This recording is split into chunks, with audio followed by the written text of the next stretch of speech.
Hi friends, welcome to Beautifully Bookish Bethany. In today's video, I'm going to be talking about my reading plans for the month of August.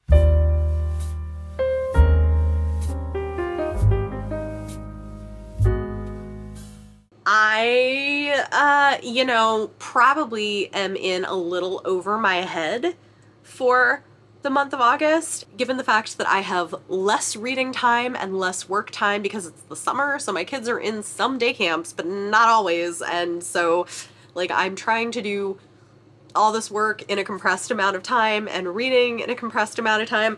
I don't know how things are gonna go. We're gonna see. It's gonna be what it's gonna be. I will definitely read all of the things for read-alongs and book clubs and whatnot. That stuff will be prioritized. Otherwise, who can say? I'm gonna tell you the things that are on my TBR. I've got a lot of things for review coming up. Some of them might just not happen in August. Some of them might happen late. We're gonna see what life does. Then I've got a couple of secret video projects I'm working on that I'm also supposed to be reading for. So yeah, we'll see. We're gonna see what happens. At least I'm on the upswing of having been sick for a couple of weeks, because that also made it difficult. I finally am on some medication that is giving me a boost of energy. Thank goodness. All right, let's talk about my reading plans for the month. I'm going to start out with all the book clubs and read-alongs, and then we'll dive into we'll see which of these things I read side of it. Okay, good luck to me. Also, if you hadn't seen yet, I dyed my hair and I love it. It's so fun. I don't think I can keep it up because it's very expensive. Maybe if I just do the front instead of all my hair, I don't know. Anyway, I'm a fan. I think it's fun. First up, for Patreon and channel member book club, every month some of my patrons get the chance to vote on a book that we will read together and discuss at the end of the month, and we do a different theme every month. For August, they were voting on anthologies and short story collections, and the winner is one that I have already read, but I'm not mad about rereading it because it's from one of my favorite authors. How Long Till Black Future Month by N.K. Jemisin. I think this is such an interesting collection. I'll probably read it a little bit at a time throughout the month, just because these stories that are collected here are so different. They're not really collected around a theme or anything. They're just pulling from various previously published works, previously unpublished works. I think this is especially cool, though, if you have read other books by N.K. Jemisin, because this includes some stories that were the fodder or the ideas from which she created things like the Broken Earth trilogy, for instance. So really excited to read this with everybody and discuss at the end of the month. Then every month, some of my higher tier patrons have the chance to suggest and vote on a book that they want to see me do an exclusive reading vlog for. These are made available to patrons and channel members at $5 a month and above. So this month, the book that was chosen for me is Cloud Cuckoo Land by Anthony Doerr, which should be interesting. I don't know that this is a book I ever would have picked up if my patrons weren't making me read it, but I'm going to be reading it, and I don't know if I'll like it or not. Maybe I will. I've heard some people compare it to The Starless Sea, which I did really enjoy, so I think it's loosely sci-fi from multiple perspectives. I don't know too much about it. We'll see. We're gonna see how it goes. I'm not gonna try to look up too much going in. I'll get the audiobook. I think it's available on Script, so wish me luck. We'll see how that goes. Then continuing with the classic lesbian romance read-along that I'm doing with some friends, I'm going to be reading Loving Her by Anne Allen Shockley. The discussion for this book is going to be over on Ashley's channel from Bookish Realm, so join us over there if you want to chat about it. This one's not very long, and I think it should be interesting. It's the first lesbian interracial romance written by a Black woman, as far as I know. So yeah, I think this one is going to have a lot more trauma in it because the main heroine is coming out of an abusive relationship. She's got a daughter. It's going to make for an interesting discussion, so join us. I'm sure we're going to have a great time, like we did with the first one. Then on Chapter 3 podcast, Leanna and I are continuing with our Witcher read-along. In August, we're going to be reading The Lady of the Lake by Andrzej Sapkowski. So join us. Beautiful cover. I don't know who she is, but she looks really cool, and there's a unicorn, so I'm excited.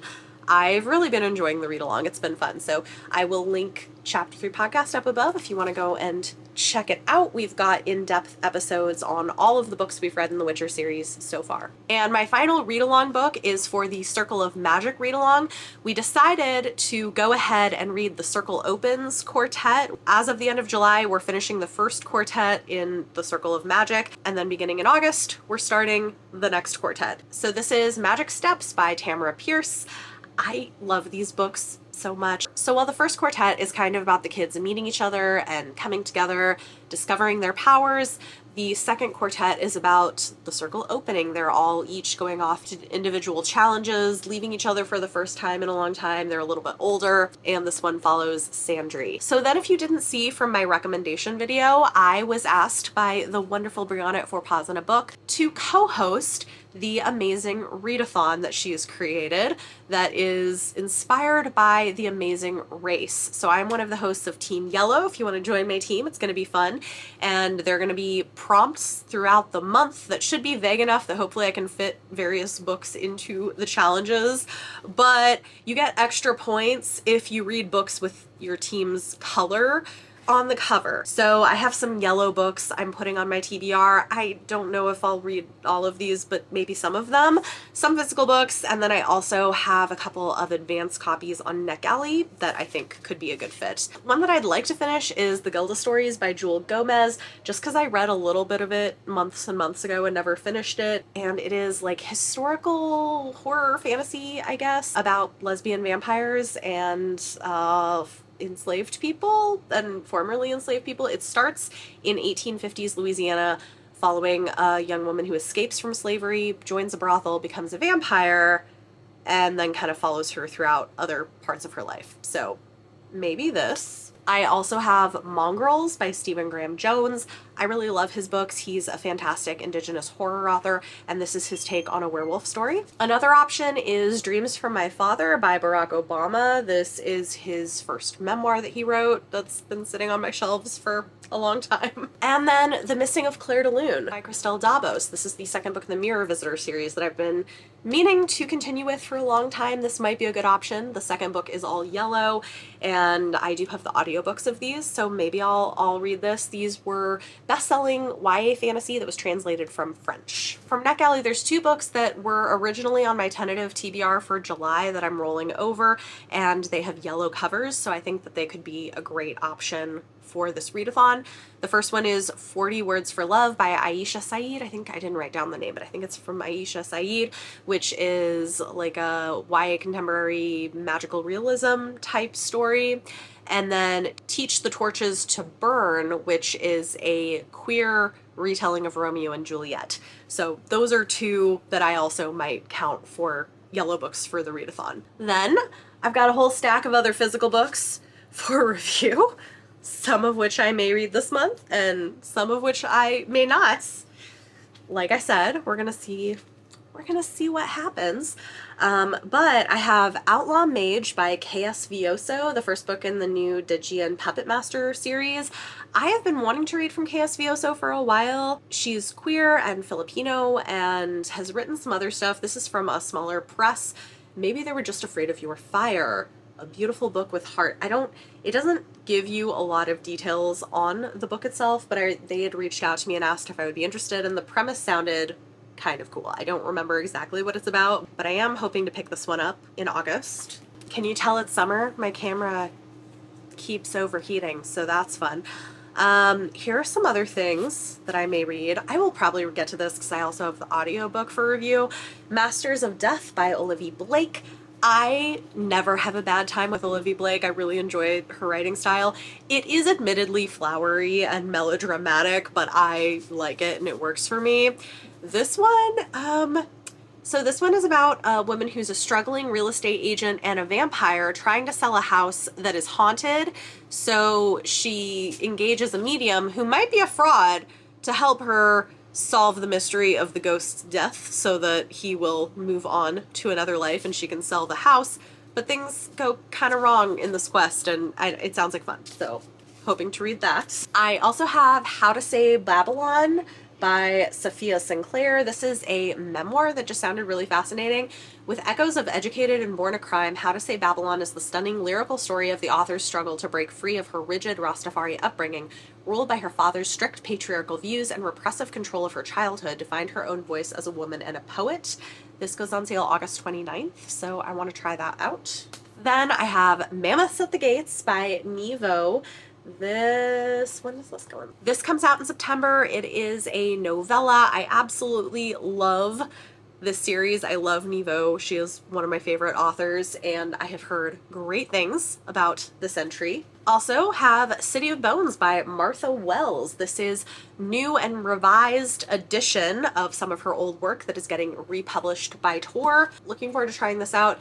It says, before Martha Wells captured the hearts of millions with her Murderbot series, there were Kat, Sagai, and Ellen, and a city risen out of death and decay.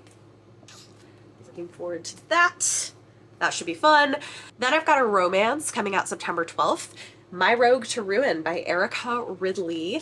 I really, really love this series. They're apparently getting repackaged with illustrated covers. I'm not sure how I feel about that decision, but I'm sure it's a marketing one. This is following another character in the Winchesters, but she is disabled, and I've been waiting for her story. I think it's going to be really fun. Marjorie Winchester is trying to investigate some counterfeits, and she gets led to Lord Adrian Webb, a roguish scoundrel of the First Order who never meant to get caught up in a forgery scheme that has snowballed out of control. This will be fun. Then, of course, I've got a bunch of e-arcs and audio arcs from NetGalley that I may or may not get to this month. Let's just briefly go through some of them. We'll see what happens. Monstrous, which is a YA fantasy horror, I think. It looks good. It has a great cover. I didn't write down all of the author names, but they will be listed on the pictures and in the video description below. The Meadows, which is another YA horror, and I think this one had cult stuff in it, which I'm into. Yeah. Witch of the Wildling. This is the first adult novel from somebody who wrote a YA book that I thought was absolutely beautiful, and this one has witchy vibes to it, so I was immediately interested. God Killer. I don't remember. This has a great cover to it. It's another fantasy. I think this is adult fantasy. I'm not 100% sure, but the premise sounded like it might be good. Into the Bright Open by Cherie Dimaline, which is part of these remixed classics, which I am loving. This one is a retelling of The Secret Garden by an Indigenous author, which I think sounds great. I also have this book that's a series of essays and interviews with Octavia Butler, who I love, so that sounds really cool. So yeah, I think that's pretty much it. There may be other things. There are some things for secret projects. I don't know, y'all, how this month is gonna go. Chaos. It's going to be chaos, and I'm just embracing it. Things will hopefully get a little bit back to normal in September when my kids go back to school, but then I'm going on a trip, so, you know, we'll see. But there you go. Those are my chaotic tentative reading plans for the month of August. I would love to hear from you in the comments down below. Let me know any of your thoughts. Let me know what you're planning on reading for August. Hopefully it's more chill than my reading. But what else is new? Talk to me in the comments down below. If you liked this video, it always helps if you give it a thumbs up. Subscribe if you want to see more. Thank you so much for watching, and I'll see you next time.